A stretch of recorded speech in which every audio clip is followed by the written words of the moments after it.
పైకి లీటర్లా కనిపించే ప్రతి ఆయిల్ ప్యాకెట్ లీటర్ కాకపోవచ్చు, కానీ ఫ్రీడమ్ ఆయిల్ ప్యాకెట్లో మాత్రం ఖచ్చితంగా లీటర్ నూనె ఉంటుంది. రమగారు, శ్రీరామనవమి శుభాకాంక్షలండి. మీకు కూడా జయ. సుమన్ టీవీ ప్రేక్షకులందరికీ శ్రీరామనవమి, రాముల వారి పుట్టినరోజు పండుగ శుభాకాంక్షలు. నవమి యొక్క విశిష్టత. సంవత్సరానికి ఒక రోజు వచ్చే పుట్టినరోజు అందరికీ వచ్చినట్టే రాముల వారి పుట్టినరోజు వస్తుంది. అయితే అందరి పుట్టినరోజులు వేరు, రాముల వారి పుట్టినరోజు వేరు. మరి శ్రీరాముడి పుట్టినరోజు అంటే మనుషులకి మానవ జీవితం ఎట్లా ఆదర్శవంతంగా ఉండాలో తెలియజేసిన మహానుభావుడు, మర్యాద పురుషోత్తముడు రాముడు.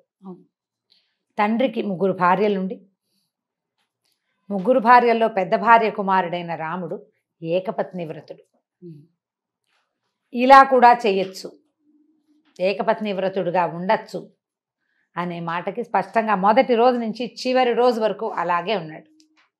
ఆమెతో కలిసి ఉన్నప్పుడు ఆమెతోటే ఉన్నాడు, అవునవును, ఆమె లేనప్పుడు ఆమెతోటే ఉన్నాడు. ఆయన ప్రతి విషయంలోనూ ఒకటే మాట, ధర్మం తప్పకపోవటం, ఆడిన మాట తప్పకపోవటం, స్మితపూర్వ భాషిగా ఉండటం, నవ్వుతూ మాట్లాడడం, ఎవరినైనా తను ముందు పలకరించటం, నేను రాజుని, చక్రవర్తిని, రాజకుమారుణ్ణి లాంటి భావాలు లేకుండా మానవుడు పరిపూర్ణమైన మనిషి ఎలా ఉండాలి అనేది చూపించిన శ్రీరాముడి పుట్టినరోజు సంవత్సరానికి ఒక్కసారి సరిగ్గా చేసుకుంటే 364 రోజులు అదే విధంగా మన జీవితాలు ఉంటాయి. కానీ ప్రతి విషయంలో కూడా ఆదర్శప్రాయుడే కదా రమగారు. ప్రతి అంశం అయితే మనం ఏమనుకుంటామంటే ఒక ప్రశ్న వస్తుంటుంది, ఆయన అలా చేశాడు ఇలా చేశాడు, మనకు తెలీదు ఆ కాలపు పరిస్థితి ఏమిటి అనేది మనకు తెలీదు. మరి మిగిలినవన్నీ చూసుకోవాలి కదా మనం. అవును, పోనీ ఆమెను పంపేసి ఇంకో పెళ్లి చేసుకోలేదుగా, మనకు అది లేదు. అవును, ఇది ఎందుకు అని ప్రశ్నిస్తాం. మానవ జీవితంలో వచ్చేటువంటి రకరకాల ఆటుపోట్లలో ఇలాంటివి కూడా ఉంటాయని చూపించారు. ఇలా కూడా చేయవలసి వస్తుంది, అవును, ఇలాంటివి కూడా ఎదుర్కోవాల్సి వస్తుంది అని చూపించడం కోసం. అది అంతే, దాని మీద ప్రశ్నించకూడదు. ఓకే. అయితే ఇలా రాముల వారి పుట్టినరోజు ఏడాదికి ఒకసారి చేసుకుంటాం. ఆ రోజునే సీతారామ కళ్యాణాన్ని కూడా చేయటం మన అదృష్టం. కొంతకాలం క్రితం అంటే తొలి కాలంలో లేదు, తర్వాత కాలంలో ఇది మొదలుపెట్టి చేయడం మొదలుపెట్టాం. సీతారాముల కళ్యాణం మనకు తెలిసినట్టుగా సీతా స్వయంవరము అట్లా జరగల. మనం కథాంశాలుగా రకరకాలుగా చెప్పుకుంటూ ఆయన విల్లు విరవంగానే అందరూ కంగారు పడ్డారు, సీతాదేవి పరిగెత్తుకొచ్చి దండేసింది, అలాంటి కథలు వింటాం. అవే కదా మనం సినిమాల్లో చూస్తాం. అవి మనకి ఏంటంటే సన్నివేశం ఆకట్టుకునేలాగా ఉండటం కోసం చేయబడింది. వీళ్ళు అక్కడికి వెళ్ళిందే వేరే కారణం, సీతా స్వయంవరానికి వెళ్ళలేదు. అవునట, అలా జరగల. మనము అనంతలక్ష్మి గారితో అమ్మతో సీతాయనం చేయించుతున్నాము రామగారు. అప్పుడు చెప్పారు ఆవిడ, అసలు కళ్యాణం కోసమే ఆయన వెళ్ళలేదు, అట్లా అసలు జరగనే లేదు. దీనికి పూర్వగాథ ఏం చెప్తారంటే మనకి రామాయణంలో కనపడుతుంది. పిల్లలకి వివాహాలు చేయాలని భావించారు. అప్పట్లో రాముడికి ఎంత 12-13 సంవత్సరాల వయసు. అందరూ ఒకటే, రాముడికే కాదు, వాళ్ళు నలుగురు ఒక్కసారి పుట్టిన వాళ్లే, నక్షత్రాల తేడాతోటి. అంతే ఈయన పునర్వస నక్షత్రంలో పుట్టాడు, తర్వాత నక్షత్రాల్లో వాళ్ళు నలుగురు, మిగిలిన వాళ్ళు పుట్టేశారు. అయితే పిల్లలకి వివాహాలు చేయాలి అని ఆలోచిస్తూ ఉండగానే మాట్లాడాడు ఆయన అప్పుడే, మా పిల్లలకి సరైన మంచి సంబంధాలు అని. విశ్వామిత్ర మహర్షి వచ్చాడు. వచ్చి నాకు యాగ సంరక్షణార్థం పిల్లల్ని రాముడిని పంపించమని అడిగారు. రాముడిని అడిగాడు ఆయన.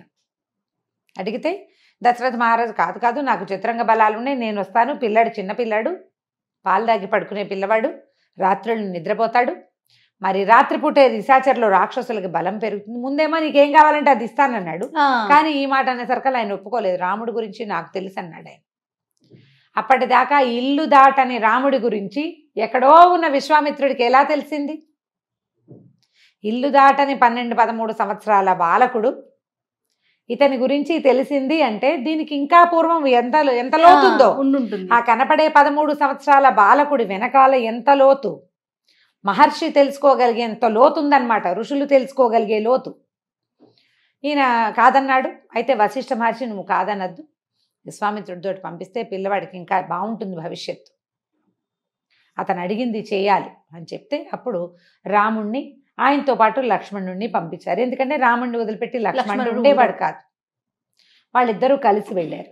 కలిసి వెళ్ళే దారిలో తాటకా సంహారం చేశాడు, అహల్య శాప విమోచనం జరిగింది. అవును, అక్కడికి వెళ్ళాక ఆయన గాధేయుని విశ్వామిత్ర మహర్షి యొక్క యాగ సంరక్షణ జరిగిన తర్వాత వీళ్ళు వెళ్ళిపోవచ్చు, వాళ్ళు మేము ఇట్లా జనక రాజర్షి చేస్తున్న యాగం చూడడానికి వెళ్తున్నాము అని చెప్తే చెప్పి మీరు కూడా మాతో రండి అంటే వెళ్ళారు వీళ్ళిద్దరు. ఈ బాలకాండలోనే ఈ మొత్తం వ్యవహారం అంతా వస్తుంది. పుత్రకామేష్టి ఏ యాగంతో దశరథ మహారాజుకి కుమారులు కలిగారో అది. ఆ తర్వాత ఈ విశ్వామిత్రుడు వచ్చి ఈ కుమారులను తీసుకెళ్ళి ఇవన్నీ చిన్న చిన్నవి గబగబా అయిపోతాయి ఘట్టాలు. అక్కడి నుంచి ఈ ప్రయాణం విశ్వామిత్రుడితోటి వీళ్ళు నడిచిన నడక, ఎక్కడెక్కడికి వెళ్ళారు, ఏమేం చేశారు, ఏ ఏ చోట ఎన్నో అంశాలు ఉన్నాయి అక్కడ. ఆ మధ్యలోనే ఎన్ని కథలో చెప్పిన వీళ్ళ వంశానికి సంబంధించిన పూర్వగాథలు, ఇతరుల వంశాల గురించి, తర్వాత నదులు, ఏ నది దాటం, గంగా నది యొక్క ఎలా గంగా నది వచ్చింది, గంగావతరణం కూడా బాలకాండలోనే వస్తుంది. ఒక్క బాలకాండ చదివితే చాలా విషయాలు తెలుస్తాయి మనకి. పూర్తి రామాయణ గాథ బాలకాండలో వచ్చేస్తుంది. మొదటే చెప్పేస్తారు బ్రీఫ్గా, ఏమైనా సినాప్సిస్ అనమాట, అది వచ్చేస్తుంది. అక్కడి నుంచి ఈ గాథలన్నీ తెలుస్తాయి మనకి. పరశురాముడి వ్యవహారం కూడా ఇందులోనే తెలుస్తుంది. తర్వాత అంతా రామ ప్రయాణపు గాథ కదా, ఇక్కడ ఇదే. అక్కడి నుంచి వీళ్ళు వెళ్ళారు. జనక రాజర్షి తన యాగశాలలో వీళ్ళని ప్రవేశపెట్టాడు. అక్కడికి వెళ్ళారు. ఆయన చెప్పాడు ఇతను రాముడు వాళ్ళ అబ్బాయి దశరథ మహారాజు కుమారుడు అని. అప్పుడు వాళ్ళు ఏం చెప్పారంటే, ఇలా ఈయన దగ్గర ఒక శివధనువు ఉంది, వీళ్ళ వంశంలో మొట్టమొదటి మొదటి తరాలకు చెందిన వాళ్ళకి న్యాసంగా ఉంచారు. అది న్యాసం అంటే నీ దగ్గర ఉంచు, నేను తర్వాత తీసుకుంటాను అని. ఓకే, వీళ్ళకి గిఫ్ట్ కాదు, అది గిఫ్ట్ వరము కాదు, న్యాసంగా ఉంచబడింది. మీ ఇంట్లో ఉంచు చేయ, తర్వాత తీసుకుంటాను లాగా. ఓకే, అట్లా ఉంచబడింది. ఆ ధనస్సుని అబ్బాయి చూస్తాడంటే తెప్పించారు, ఫలానా చోట ఉందని. అప్పుడు ఆయన ఏం చెప్పాడంటే, ఈ ధనస్సుని ఎక్కువ పెట్టలేరు, ధనస్సు మహాబరువు, పరమేశ్వరుడు ధరించిన ధనస్సు. ఎవరైతే దీన్ని ఎత్తుతారో దాన్ని వారికి నా కుమార్తెని ఇస్తానని నేను అనుకున్నాను. వీర్యశుల్క అంటారు. ఆ ఎవరైతే మహావీరుడు అవుతాడో అతనికి కూతురునిస్తాను అని పెట్టుకున్నానని చెప్పాడు. ఎక్కువ పెట్టని ఈయన అడిగాడు, నేను ప్రయత్నించనా అని. వివాహం కోసం కాదు, ఆ ధనస్సు ఒక ధానుష్కుడు, ఒక విలువిద్యలో ప్రావీణ్యత ఉన్నవాడికి తను వాడే వస్తువు, ఒక కొత్త వస్తువు కనపడితే దాని మీద ఒక ఉత్సాహం ఉంటుంది. క్రికెటర్కి క్రికెట్ బ్యాట్లు చూడంగానే ఏమిటి బ్యాట్ యాంగిల్ బాగుందా లేదా చూస్తారు. అట్లా ఈ ధనుర్విద్యలో ప్రావీణ్యత కలిగినటువంటి శ్రీరాముడు ఆ ధనుస్సుని పరిశీలించడానికి తీసి ఎక్కువ పెట్టాలంటే దానికి ఏం చేస్తారో, ధనుస్సు ఇట్లా ఇదిగా ఉండి తాడు ఒక పక్కన కట్టి ఉంటుంది, తాడు రెడీగా పెట్టి ఉండదు. అవునవును, ఒట్టిది పట్టుకుంటాం. అల్లె త్రాడు ఎప్పుడు కావాలంటే అప్పుడు బిగించుకుంటారు. ఆ తాటిని పైన ఇట్లా లాగి పెట్టాలన్నమాట, వంచి కట్టాలి. వంచితేనే అది అప్పుడు బద్దీలా ఉన్నది ఇట్లా వంగి బాణంలా మన ధనుస్సు ఆకారంలోకి వస్తుంది. అవును, వంచేసరికల్లా మధ్యలోకి పెళపెళ అని విరిగిపోయి. ఎక్కువ పెట్టమంటే విరిచేశాడు. అంటే ఈ మేటి ధానుష్కుడు, అదే మహావీరుడు. అప్పుడు కుమార్తె నుంచి పెళ్లి చేస్తామన్నారు. ఆవిడొచ్చి దండ ఇలా దండ జరగలేదు. ఒప్పుకుంటే ఇప్పుడు విశ్వామిత్రుడికి రాముడు ఏం చెప్పాడంటే, మా నాన్న నీతో వెళ్ళమన్నాడు, నీతో వచ్చాను. వివాహం మా తండ్రి చేయవలసింది కదా, కాబట్టి మా నాన్నగారు ఒప్పుకుంటే పెళ్లి చేసుకుంటానన్నాడు రాముడు.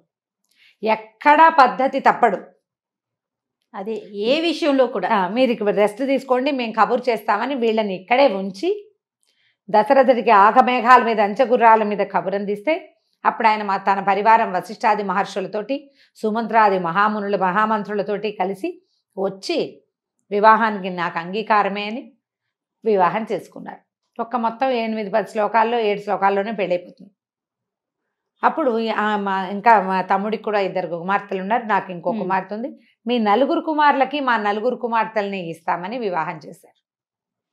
సింపుల్గా అయిపోతుంది. ఒక గద్దె మీద ఎక్కి చెరపెద్ద ఎత్తు పీఠ మీద ఉన్నారు, పెళ్లి చేసుకున్నారు. తల్లులు లేరు పెళ్లిలో. అవునట, తల్లులు లేరు అసలు. అప్పుడు రాచరికంలో తల్లులు వచ్చేవాళ్ళు కాదు. వెళ్ళాక తల్లులు అక్కడ ఏర్పరిచేవాళ్ళు. అక్కడ ఉండే మంగళ స్నానాలు అవన్నీ తల్లులు చూసుకునేవాళ్ళు, మగవాళ్లే వెళ్ళేవాళ్ళు. వివాహం అయిపోయింది, తీసుకుని వెళ్తుంటే పరశురాముడు ఎదురుపడ్డాడు. పరమేశ్వరుడి విల్లు విరిచిన వాడెవడో నేను చూస్తానని. ఆయన దగ్గర మహావిష్ణువు యొక్క ధనుస్సు ఉంది. విష్ణువు స్వయంగా ఇచ్చాడు ఆయనకి, దీన్ని పట్టుకోమని, దీన్ని ధరించమన్నాడు, దీన్ని ఎక్కుపెట్టు అని ఇచ్చాడు. ఇస్తే ఆ పుచ్చుకునేసరికల్లా ఆయన ఎక్కువ పెట్టగలిగాడు. మరి పరిపూర్ణావతారుడు కదా ఈయన.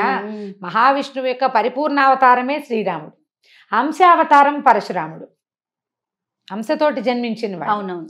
దాంతో ఆయన నుంచి శక్తి కూడా వైష్ణవ శక్తి ఆయనలో ఒక అహంకారం అనే మాయ కమ్ముకుని ఉంది. అది ఈయన లాగేసుకున్నాడు. అప్పటికి యువకుడు కాదు, 14 ఏళ్ల వాడే, చిన్నవాడు, బాలుడు. ఇంకా పెద్ద యువకత్వం వచ్చిన పురుష సింహపు స్వరూపంలో లేడు ఆయన. అయినా కూడా పరశురాముడిని చేయగలిగాడు. తర్వాత ఇంటికి వచ్చేసారు. ఇక్కడ మంగళ స్నానాదులు చేశారు, గృహప్రవేశం చేసుకున్నారు. తర్వాత కొంతకాలానికి అడవికి ప్రయాణం అయ్యారు. ఈ జననము వివాహము ఒకే కాండలో అయిపోయినాయి. అందుకని జననపు రోజునే కళ్యాణం కూడా చేస్తే బాగుంటుందని ఆలోచించి పెట్టి ఉండవచ్చు. దానికి బాగా ఒక శాస్త్రవిహితమైన వ్యవహారం ఏదైనా ఉందని అనిపించదు. ఒకవేళ ఎవరైనా పెద్దవాళ్ళు దాన్ని కరెక్ట్గా అట్లా సెట్ చేసి చెప్తారేమో, కానీ మేము అలాగే అనుకునేవాళ్ళం. ఒకే బాలకాండలోనే మొదటిదేమో జననము, చివరికి వివాహం మధ్యలో కొన్ని ఘట్టాలు. అందుకని ఆ పుట్టినరోజు పండగ నాడే పెళ్లి పండగ కూడా రాముల వారిదే జరుపుకుంటాం.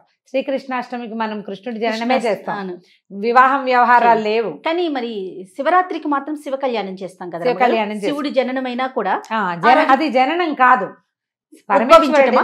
పరమేశ్వరుడు తన స్వరూపాన్ని చూపించాడు. అప్పటికి ఉన్నాడు ఆయన, పుట్టక కాదు, అదొక స్వరూపాన్ని చూపించాడు. అగ్నిస్తంభ రూపంలో ఉద్భవించాడు, కనపడ్డాడు అనమాట. ఆద్యంతాలు లేనివాడు అని. పరమేశ్వరుడికి ఆద్యంతం లేదు అని ఆయన యుగాలన్నీ మారిపోయినప్పుడు, అంటే ప్రపంచం పరిసమాప్తమైన పరమేశ్వరుడు నిత్యుడు, ఆయన ఎప్పుడూ ఉంటాడు. అది చూపించడం కోసం అగ్నిస్తంభ రూపంలో కనిపించాడు. కానీ అప్పుడు ఆ గౌరీ కళ్యాణం చేయటం తొలి కాలంలో ఏం చేసేవాళ్ళు అప్పుడంతా అభిషేకాలే చేసేవాళ్ళు. గౌరీ కళ్యాణం తక్కువ వినేవాళ్ళం. ఇప్పుడు మనకి చాలా దేవాలయాలు విధానాలు ఏర్పడ్డాయి, క్రమంగా కాలక్రమంలో మారుతాయి కదా. మనం అన్ని చోట్ల గౌరీ కళ్యాణాన్ని దర్శించే అవకాశం లభిస్తుంది. సీతారామ కళ్యాణం చేసుకుంటాం. సీతారామ కళ్యాణం జరిగే ఈ రాముల వారి పుట్టినరోజు పండగ నాడు రామాయణంలోని కొన్ని శ్లోకాలైనా చదువుకోవచ్చు, ఏదైనా కొంత భాగాన్ని పారాయణ చేయొచ్చు. ఒట్టిగా పుత్రకామేష్టి జరిగేటువంటి సర్గం తీసుకుని ఆ కాస్త కూడా చదువుకోవచ్చు. సంతానం లేని వాళ్ళకి పుత్రకామేష్టి యాగం అద్భుతమైన ఫలితాన్ని ఇస్తుంది. చదువుకోవాలి, యాగం చేయలేము కదా, ఘట్టం చదువుకుంటాం, కనీసం ఘట్టం చదువుకుంటాం. సంస్కృత శ్లోకాలు చదువుకోవచ్చు. ఎవరైనా పురోహితుల్ని నియమించుకుని పిల్లలు లేని వాళ్ళు పుత్రకామేష్టిని చదివించుకోవచ్చు. బాగుంటుంది, మంచి ఫలితం లభిస్తుంది దానివల్ల. ఇంకా ఇలా శ్రీరాముల వారి పెళ్లి చేసుకుంటాము, వివాహం చేస్తాం అంటే కళ్యాణం జరుగుతుంది, టీవీలలో కనపడుతుంది, సోషల్ మీడియా అంతా కనిపిస్తుంది. మనమే ఏ భద్రాచలమో ఒంటిమిట్ట రామాలయమో అంత దూరాలు క్షేత్రానికి వెళ్ళలేమనుకుంటే సమీపంలో ఉన్న ఏ రాముల వారి దేవాలయం శ్రీరామ కళ్యాణం చేస్తారు. సీతారామ కళ్యాణం జరిగే చోటకి వెళ్ళి ఆ కళ్యాణాన్ని చక్కగా సాంగంగా మంత్రంతో కళ్ళారా చూసి ఆ అక్షింతలు శిరస్సును వేసుకుంటే సమస్త సన్మంగళాలు ప్రాప్తిస్తాయి. అంటే దీనివల్ల మనకి ఒక సంతోషం కలుగుతుంది. భగవంతుడి పెళ్ళి, ఆయన మనతో పాటు మనుష్య రూపంలో మనం తిరుగుతున్న ఈ భూమి మీదే తిరిగాడు. ఆ రాముని యొక్క నడకని నిరంతరము చెప్పుకుంటూనే ఉంటాం మనం. రాముడు తండ్రి అంటే కొడుకంటే రాముడు, అన్నంటే రాముడు, భర్త అంటే రాముడు, రాజు అంటే రాముడే, అంతే కదా. భగవంతుడన్నా రాముడే, ప్రభువు అంటే రాముడే. అలాంటి రాముడి ఈ వివాహానికి మనం ఏ రకమైన పూజా విధానమైనా చేసుకోవచ్చు. రాముల వారి పటం అంటే కాస్త చక్క బొట్టు కాటక పెట్టడం, గంధం పెట్టి బొట్టు పెట్టడం, పూజ చేసుకోవటం, 4 పుష్పాలు సమర్పించడం, రాముడికి సంబంధించిన ఆపదుద్ధారక స్తోత్రమో రామరక్షా స్తోత్రమో ఏవైనా కొన్ని శ్లోకాలు చదువుకుని నమస్కారం చేసుకోవటం. ఎక్కడి నుంచైనా కళ్యాణ మంత్రాలు వినపడే అవకాశం ఉంటే వినొచ్చు. ఇదివరకు రేడియోలో వినేవాళ్ళం, ఇప్పుడు టీవీ అవకాశాలు వచ్చినాయి. వడపప్పు పానకము చేస్తాం సాధారణంగా. ఇది ఎండాకాలం, చైత్రం మొదలైంది కదా, వసంతంలో ఎండలు ముదిరిపోతూ ఉంటాయి. ఇలాంటప్పుడు ఏంటంటే పానకాన్ని నివేదనగా చేయటం, పుచ్చుకోవటం. ఎందుకంటే రాముల వారి కళ్యాణము అభిజిత్ లగ్నంలో మధ్యాహ్నం అయ్యాక చేస్తారు, మిట్ట మధ్యాహ్నం. చలువు పందిళ్ళు వేసినా కింద మాడిపోతూ ఉంటారు జనం. పానకాన్ని అందిస్తారు. ఈ అందించే పానకంలో మిరియాలు సొంటిపొడి వేస్తారు. పూర్తి శైత్యం చేయకుండా చలవ చేయాలి, శైత్యం చేయకూడదు. అందుకని సొంటి మిరియాలు లాంటివి వేసి పానకాన్ని ఇవ్వచ్చు. ఏలక్కాయలు మిరియాలు వేస్తాం, సొంటి పొడి కూడా వేసుకోవచ్చు. మనం కూడా ఇంట్లోనే చేసుకుంటే కాస్త పానకం వడపప్పు చేసి 2 కొబ్బరికాయలు కొట్టడం, 4 అరటిపళ్ళు పెట్టడం, రాముల వారి కథని రామాయణంగా దొరికితే తెలుగులో చదువుకోవచ్చు. శ్రీమద్ రామాయణం వాల్మీకి విరచితమే చదవాలన్న నియమం ఏం లేదు. రామాయణ గాథ ఏదైనా మనం చదువుకోవచ్చు, ప్రశాంతంగా ఉండటం. ఈ రోజున మనం కొట్లాడుకోవద్దు. రాముడు సీతారాములు ఆదర్శ దాంపత్యం వాళ్ళది. ఈ ఒకరోజు మనం పొట్లాడుకోకుండా ఉందామని నవదంపతులు వృద్ధ దంపతులు కూడా ఏం చేయాలి ప్రసాదాలు అనే విషయం దగ్గర నుంచి కొట్టుకోవచ్చు మనం. వాటిని మానేసి కొట్లాటలు లేకుండా ప్రశాంతంగా రాముల వారి పుట్టినరోజు మరియు పెళ్లి పండుగని చక్కగా జరుపుకుందాం. భగవంతుడికి నమస్కారం చేసుకోవటం. వచ్చే సంవత్సరం కూడా మనం ఇలాగే జరుపుకోవాలని కోరుకుంటూ, ఏదైనా కుదిరితే క్షేత్ర దర్శనం చేస్తామని ఒక నమస్కారం చేసుకుని ప్రశాంతంగా రాముల వారి పుట్టినరోజుని జరుపుకుందాం. తప్పకుండా రమ్మగారు. నమస్తే.